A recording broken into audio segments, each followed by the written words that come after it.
जो कुएं से यूसुफ को मिस्र के तख्त पर बैठा सकता है, वो रब तुम्हारे गमों को भी खुशियों में तब्दील कर सकता है।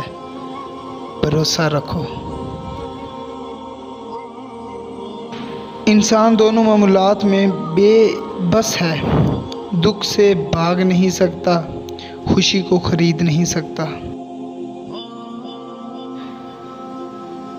तनकीद से पहले तहकीक, इल्ज़ाम से पहले सबूत और इख्तलाफ से पहले दलील रखना अहले ज़र्फ़ की निशानी है।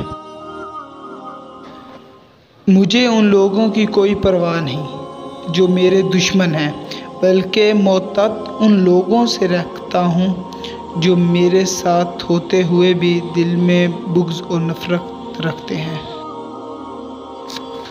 जब मांगने की तौफ़ीक मिल जाए तो समझ लीजिए कबूलियत के लम्हात हैं।